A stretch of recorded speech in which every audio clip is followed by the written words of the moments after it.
Good morning mga kalabs!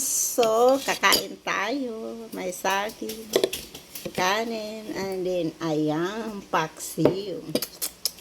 Siyempre, alam mo na, sa kalansaman sa nagsuggest Espiritu Santo. Kain tayo! Tingnan mo ang buko mga kalabs.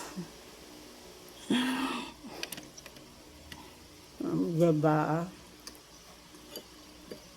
Pag may buhay, may pag-asa.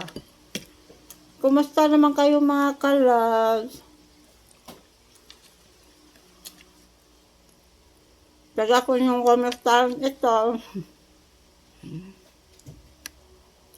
I'm hungry. Diba? Kain tayo.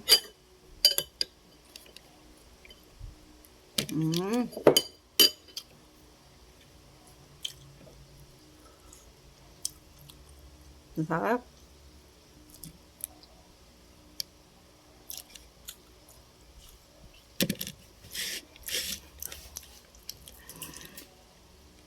Habang may buhay mga kalaps, may pag-asa. Huwag susuko. Ayun na ngayon sa mga single mom, patuloy lang yun yung pagsisikap para sa mga anak. Kasi ako before pinagdaanan ko yan. 5 years old pa lang yung panganay ko, 3 and 2. Naranasan ko mga kalabs na parang walang pahinga yung katawan no? Kasi babay ko sa bahay. Tubig ilaw. Pagkain aaralin pangalan. May service. Siyempre, sa trabaho ako.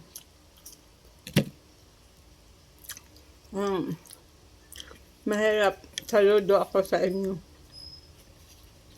Saludo ba? Uy?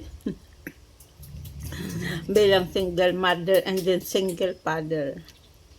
Diba? Mayroon din kayo single father nga yung maano sa mga anak. Naging nanay at tatay ka. Diba? Yan proud ako sa inyo.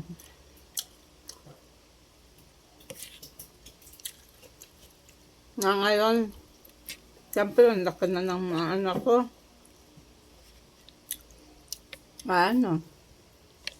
Nagkita ko na sila nga. Nasa-check-up din.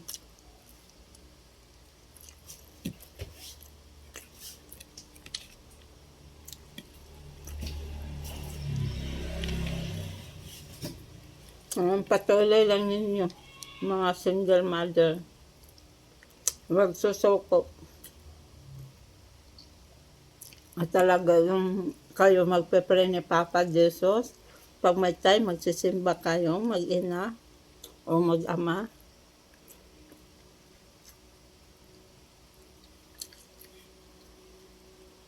Oo nga, nandoon na tayo ang pagsubok. Minsan makakasakit yung mga anak natin.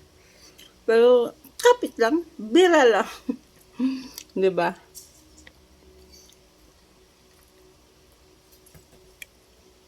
Ako kung saan ako nagka-apo, nag-asawa yung panganay ko. Na 5 years old na yata yun si Angel. Doon ako naglalandi yung lola niya.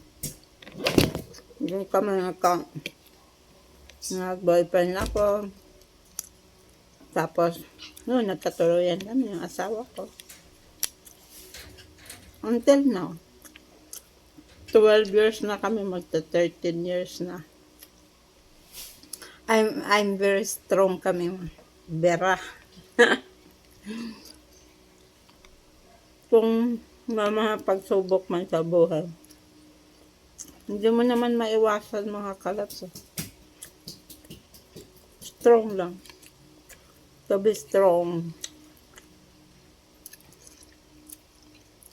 Tsaka, housewife ako, sa bahay lang ako mula nung nagsama kami. Ay pakita mo din sa asawa mo nga. Malinis ka sa tawan, malinis sa bahay. at mag-aayos ka. Hindi na porke ka lang housewife ka sa bahay, hindi ka na mag-aayos. Tapos pag umaalis ka, ayun, kahit ano, simple, basta budget na challenge. Diba? Ganun lang.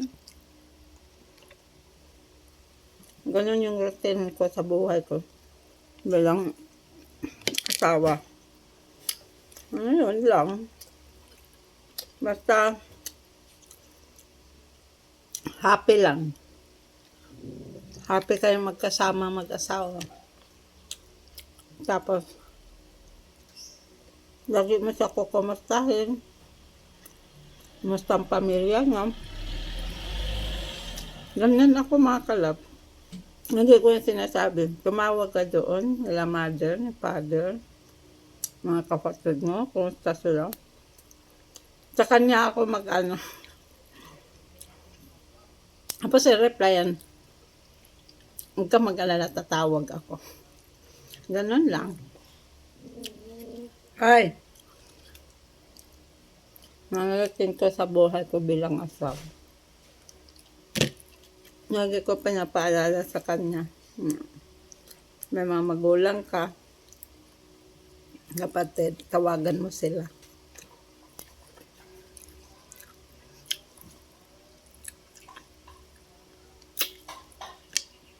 Ay, ako na mga kalabs, nabusog na ako.